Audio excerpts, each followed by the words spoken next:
Welcome to the II Analysis podcast. Today we're sitting down and chatting with some friends from the Spur of the Moment podcast, Hot Takes on the Horizon. Oh, absolutely. There is a lot to unpack here. Yeah, we are jumping right into this sprawling, just really passionate conversation from their season 4 finale. And I mean, let me tell you, it completely shatters what we've come to expect from modern blockbuster media. It really does. It's so interesting to hear. Right, because usually, when you sit down in a theater these days, there's this unspoken expectation that you're about to do homework. Oh, heavily, like massive amounts of homework. Exactly. You're expected to have, memorized a post-credit scene from 5 years ago. Or you've binged 3 separate streaming shows. Just to know who a side character is. Yes. Or you've mapped out the exact location of some glowing space rock just to understand the basic plot of the movie. So our goal today for you listening is to extract the sharpest insights from these hosts. We're looking at their unfiltered reactions to Marvel's past, its current narrative shifts, and, well, what the latest movie news tells us about the future of entertainment. And it is a phenomenal exploration, really, of what audiences actually crave right now, compared to what studios just assume they want. Yeah. Because we are witnessing this massive shifting of the tides in how blockbuster media is structured. And it gets incredibly weird along the way, too. I mean, we are talking about a cinematic universe where Galactus sports a massive, visually absurd hat. Yes, the hat. Right. And where an 80s movie about Howard the Duck is actually defended as this, masterpiece of comic adaptation. Which is wild to hear. It is. And we also get into where 3-hour, multi-million-dollar blockbuster trailers are sparking absolute, undeniable apathy. Yeah, just total flat lines. But, to understand that apathy, we actually have to start with the complete opposite. Which is? The enthusiasm surrounding the upcoming Fantastic Four reboot. Because this film, it really serves as the perfect lens for how superhero storytelling is.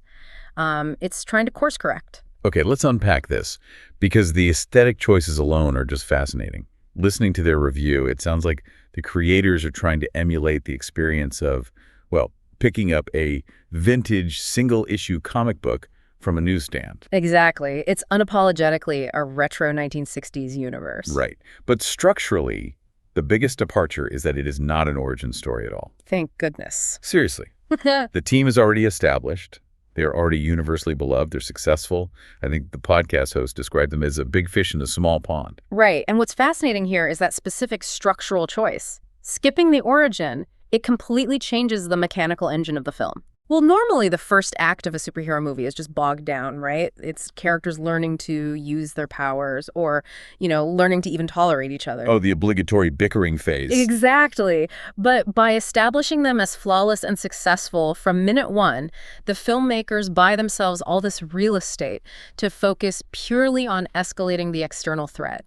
They lean completely into this earnest, non-cynical tone. Okay, yeah. And the villains reflect that simplicity, too.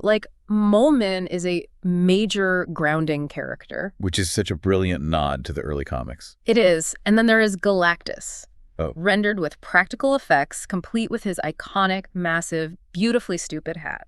I genuinely love that they had the courage to keep the giant hat. Right. Instead of just, turning him into a generic cloud of dark energy like we've seen before. Exactly. But let me push back a little or challenge the narrative structure here. If the Fantastic Four is already this perfect, flawless family unit functioning at peak capacity, and they have no internal drama, isn't a team with absolutely no conflict incredibly boring to watch? Where did the stakes come from if they already know how to win? See, that is the brilliant part of the screenplay's design.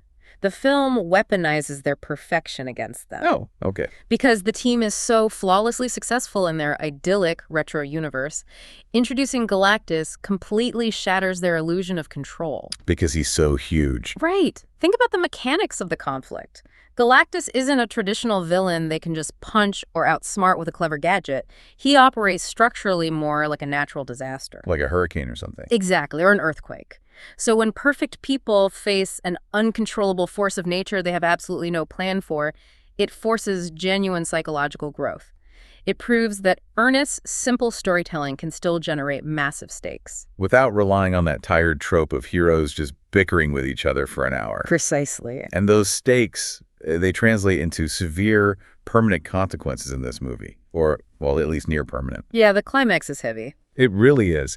During the climax, Sue Storm actually attempts to push back against the cosmic weight of Galactus. Yeah. And the physical toll of that effort is so immense that she dies. Yeah. Like, it's not a fake out. She is dead on screen.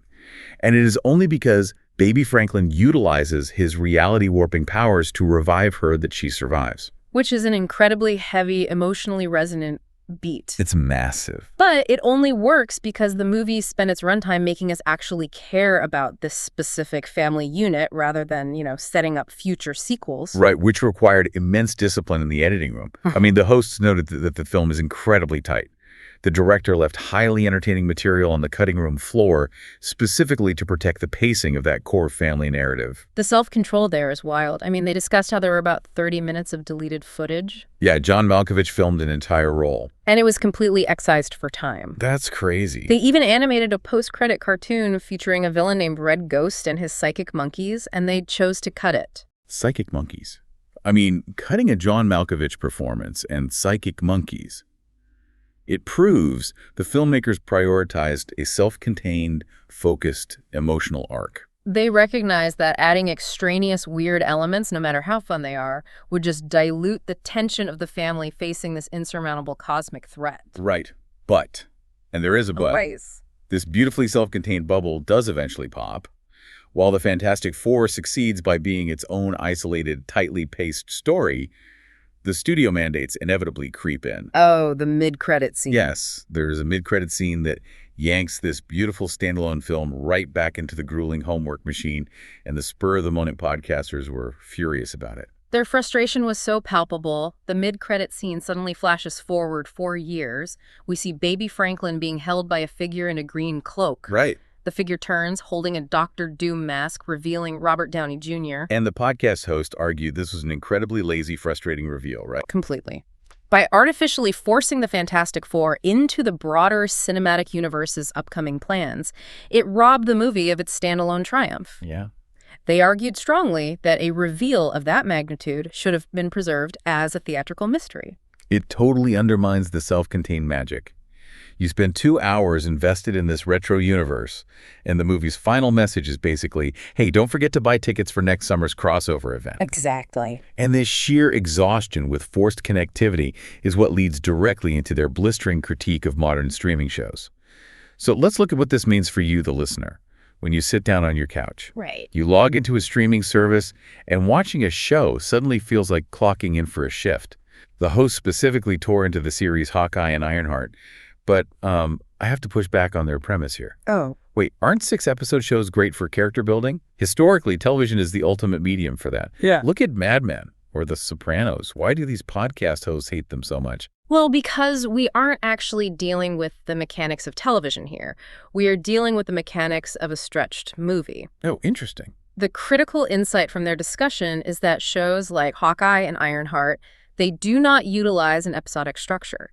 They feel like 2-hour feature films artificially injected with narrative fat just to justify the streaming platform's 6-episode quota. Just to hit a metric. Exactly. And when you stretch a 3-act film structure across 6 hours, the second act sags violently and your narrative tension just completely evaporates. I see. Let's apply that to Hawkeye then. Yeah. They criticized it heavily for agonizingly bad pacing and bizarrely unequal episode lengths. Yeah. Like, you would experience a tight, propulsive 40-minute episode immediately followed by a bloated, meandering hour-long episode. And that hour is spent dragging out extraneous backstory. Like the character Echo. Right. Who eats up crucial screen time, destroys the momentum of the main plot, and then just vanishes for episodes at a time. Which is a tragedy, because buried underneath that bloated, quota-driven structure is some genuinely fantastic character writing. Oh, absolutely. The localized humor in Hawkeye is brilliant. They pointed out that scene with the tracksuit mafia henchman. Yes. Where he realizes his girlfriend is furious with him because he bought tickets to an Imagine Dragons concert. Yeah. But she actually wanted to go to Maroon 5. It's a hilarious, hyper-specific, humanizing moment for a character who is essentially just cannon fodder. Right. But a great Maroon 5 joke cannot sustain 6 hours of television if the core narrative engine is stalling. Exactly. And that exact same structural failure plagues Ironheart. Which is a shame. It is, because the show introduces a phenomenal premise. a visceral clash between cutting-edge technology and ancient magic. Right. The protagonist, Riri Williams, is so financially desperate to build her mechanical suit that she resorts to selling stolen test answers to MIT students. And to escalate the magic side, they cast Sacha Baron Cohen as the interdimensional demon Mephisto. Which is undeniably wild, inspired casting.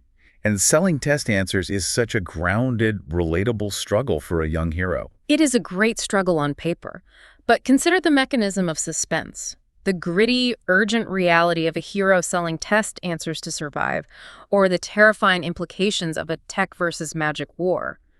It only works if the pacing remains relentless. Yeah. When that narrative is padded out with filler scenes just to meet a mandatory episode count, the urgency diffuses. You just lose the thread. The viewer forgets why they're supposed to be anxious. The stakes feel artificial because the pacing is artificial. It is the dreaded TV blow. Like, let's visualize it like a rubber band. A tight new hour movie is a perfectly stretched rubber band. You can feel the tension. You know it's going to snap. Right. But when you stretch that exact same rubber band over a sprawling 6-episode series, the rubber gets thin, it sags, and all the kinetic energy is lost. That's a perfect analogy. Now, before we unpack how this exact same feeling of exhaustion is bleeding into the latest theatrical movie trailers, we are going to take a brief moment to hear from our sponsors. Stay with us.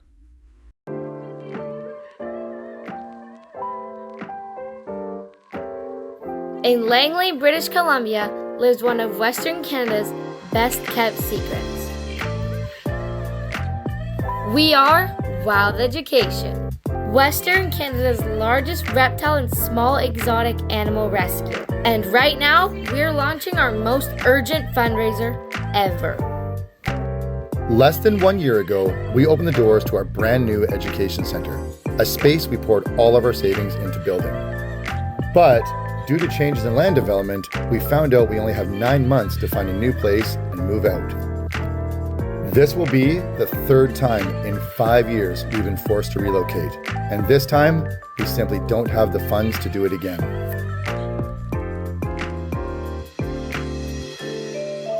Unlike traditional rescues with puppies and kittens, reptiles don't get the same level of support. But our animals need it just as much because they don't have anywhere else to go. That's why we're asking for your help now. Last year alone, we took in 153 animals, including reptiles, amphibians, and furry exotics like chinchillas, sugar gliders, ferrets, and even hedgehogs. Many came to us sick, injured, abandoned, or surrendered by families who could no longer care for them due to the rising cost of living. One of those animals was Gary, a serval who couldn't find a home anywhere else in BC after his family broke apart. No one else could take him in, but we did. Because oftentimes, we are the last resort. We are currently also home to 12 rescued sulcata tortoises, some weighing over 120 pounds. But we know more will come in this year, who need lots of space, warmth, and lifelong care.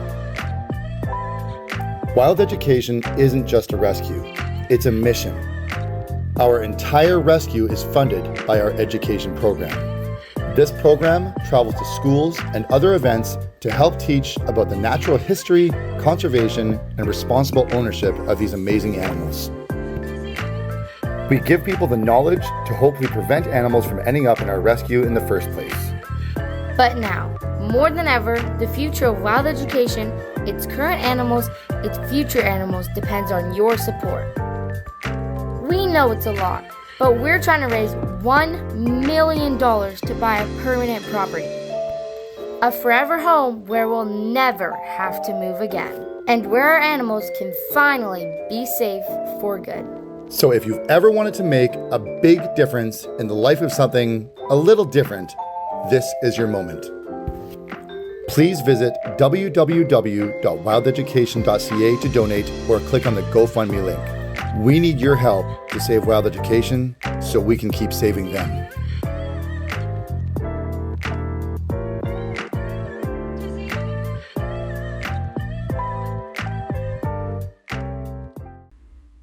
Right, let's keep unpacking this. Building on this core concept of media bloat and sagging tension, the Spur of the Moment hosts transitioned to dissecting a slew of upcoming movie trailers. Yeah, and what a transition it was. Right. What struck me was the stark, undeniable divide in their reactions. It was either pure, electric excitement or total, utter apathy. Yeah, and it all came down to a concept of intent. Audiences have developed a sixth sense for when a piece of media knows exactly what it wants to be versus when it is just a cog in a corporate machine. That brings us straight to the Avatar 3 trailer. Yeah. The hosts felt absolute crushing apathy for this one. Just zero interest. None. To them, the trailer promised a grueling 3-hour slog. It introduces an, quote, evil fire Na'vi, whose entire narrative function seems to be killing off the Avatar character played by Sigourney Weaver, purely to manufacture a sense of high stakes. Yeah, they flat out stated they have no intention of seeing it in a theater and will just wait for streaming. Wow. But contrast the feeling of an obligatory 3-hour epic with their reaction to Five Nights at Freddy's 2. Night and day. The hosts were thrilled. Why? Because the trailer leans heavily into its core identity. It showcases violent animatronic horror, showing the robots actually murdering people. Yes. And it gives fans a quick, terrifying glimpse of the iconic Yellow Rabbit glitch trap. Okay, let's unpack this. It's like the difference between a 15-course meal and a quick, spicy appetizer.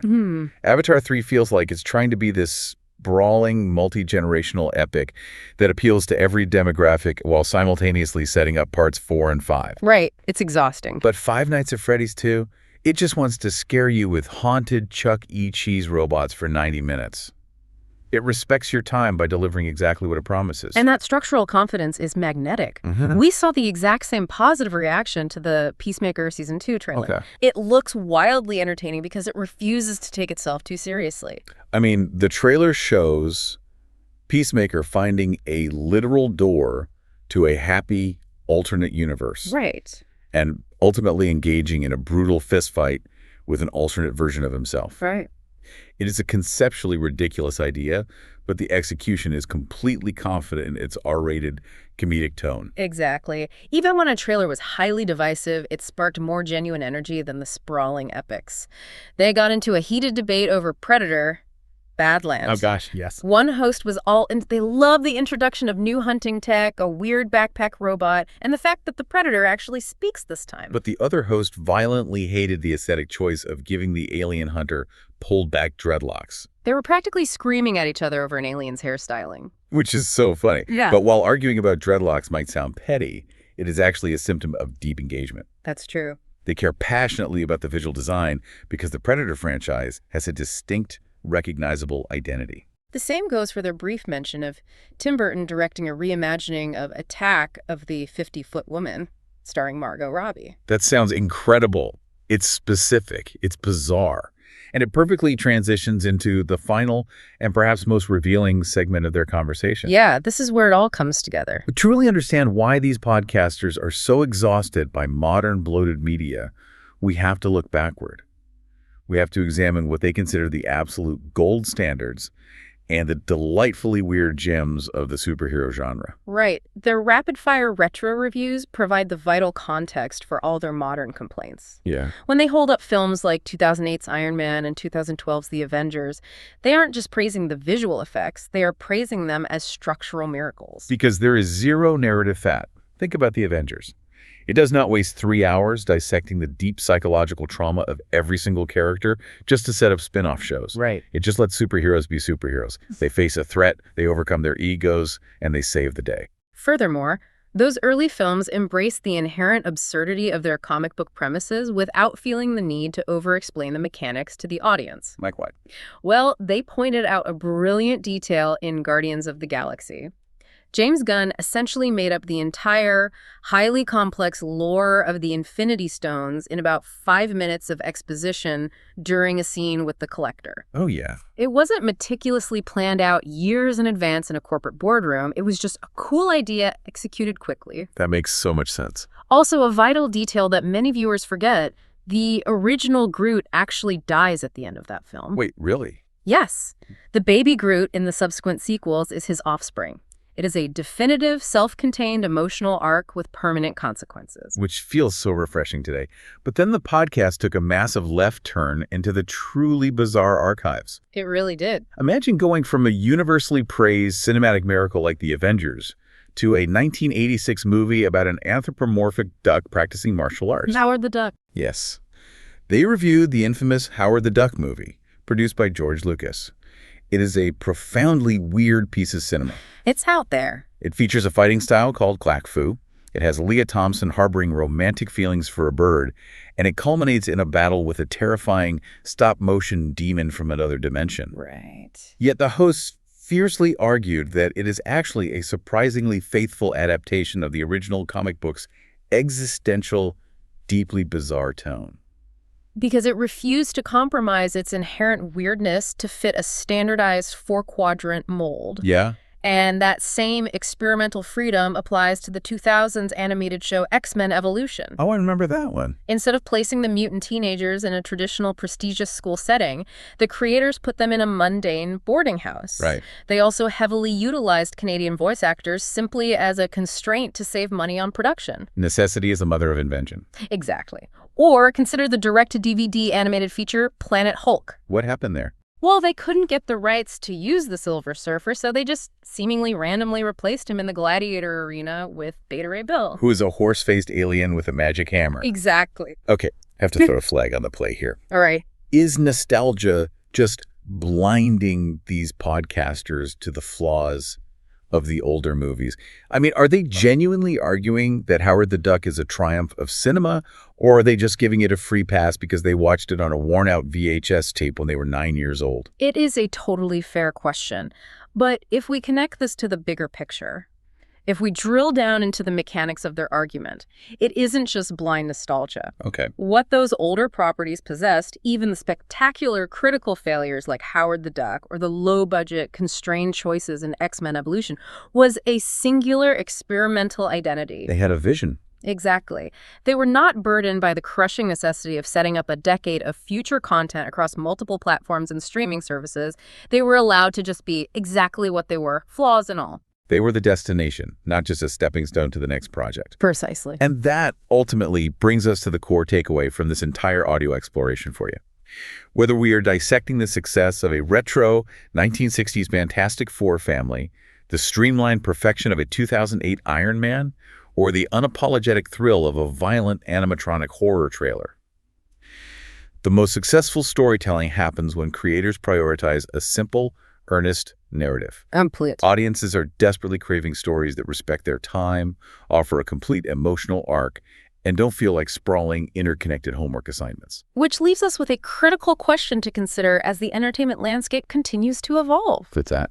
Well, as the boundaries between theatrical movies and streaming television continue to blur, and production budgets inflate to unsustainable levels, will the ultimate survival of blockbuster entertainment depend not on going bigger, broader, and more complex, but on having the courage to return to the compact, deeply satisfying thrill of a standalone story? It is definitely something to think about the next time you are sitting in a theater, waiting for the lights to go down, hoping you don't need a syllabus just to enjoy the show.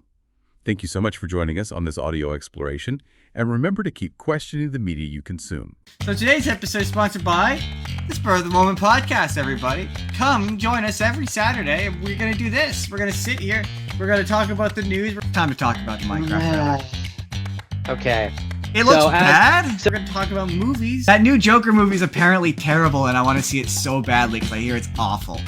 We're going to make some jokes. We're going to have some laughs. There's a lot of funny jokes in there. There's a lot of weird jokes in there. The Channing Tatum one will always make me laugh. Especially when you hear the behind the scenes stuff, like when you hear the behind the scenes story of how they just phoned them up. We're occasionally going to have other people along for the ride. A really fun fact though is I learned last year that that Coraline was Leica and not Disney. Oh, interesting. I mean, I can see why you would make that mistake. Yeah. Because it does seem like it's a different. And to be fair, that would be a horrifying, terrible Disney movie. It would be because yeah. And we're just gonna have a generally good time. George, do you have anything else you want to say about our podcast? Make people watch it. We watch movies. Sometimes we watch shows, but we always have fun. Here on the Spur. On the Spur. 3, 2, 1. On the spur of the podcast moment. Yeah, we nailed it. Nailed it as podcast. Yeah. It's Spur of the Moment podcast every Saturday. We nailed it. You can expect awesome content like that. We cut flawless promos every single week.